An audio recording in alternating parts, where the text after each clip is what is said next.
The Lunney House Museum is an example of an American Queen Anne-style bungalow. Architect was Charles Christian Cook, the noted architect on the eastern seaboard at the turn of the century.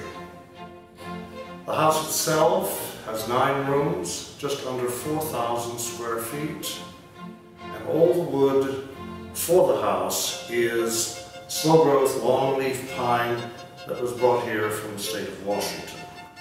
The mantels, however, are quarter-sawn oak. As you step into the house, you step into the world of arts and crafts. The delicate balance between arts and crafts and turn-of-the-century Victorian style.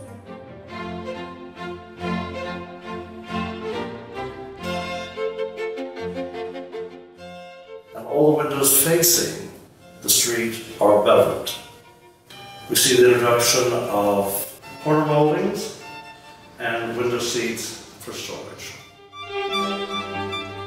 An important feature of the house are the exterior shutters. They are all original and they are operated by interior cranks. Another feature that you will see in the living room is the experimental parlor grand piano made by Chickering & Son in 1866. A man bought that, he was from Charleston, and he took it to his home, and then in 1905 the Lunneys purchased this in anticipation of coming to their new home. It's experimental in that there were only 39 created and there are only 12 remaining. In the dining room, the mantel is quarter-sawn oak and the tiles around the fireplace face are English.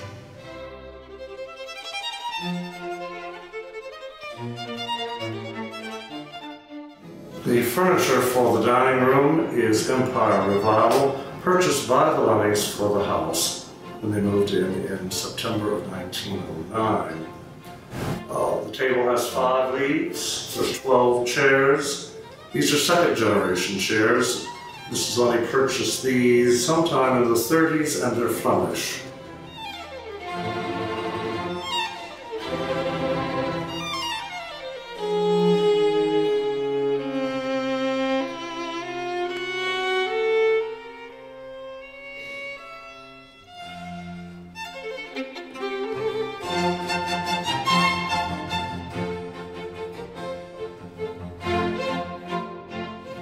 Mrs. Lunney sat at the head of the table and had a floor buzzer that rang into the butler's pantry.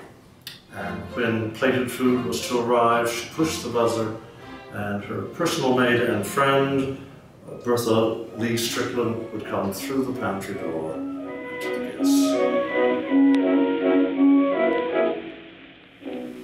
There was a master carpenter hired for the library. This was his only project in the house. He was paid $5 a day, which was a fair amount of money in 1906, and regular carpenters were paid $2.50. What's unusual about this room is his treatment of the floor configuration and the crown molding. Crown molding is 11 layers of beautiful wood, and each of the dental pieces are single with 2 nails. In the kitchen is the arched ceiling. It's arched 1.5 inches from each side toward a center vent. And as you open the door to the porch, in comes the fresh air and draws the smells and heats of the kitchen up through and to an ornate vent that you can see from the exterior of the house. The stove for the house is a 1910 quick baker, and the original was somewhat bigger, but it gives a feeling of the style. In the butler's pantry, we made a fine discovery, something you don't often find in restoration work. If you'll notice, there are pencil marks from the original carpenters showing where the cabinets and shelves were along the wall, and that's where the silver and china was placed. In our restoration work, we actually found an arts and crafts interior room. And at one point, I had found a stencil. Up in the attic, I put it into an acid-free sleeve and put it in the vault.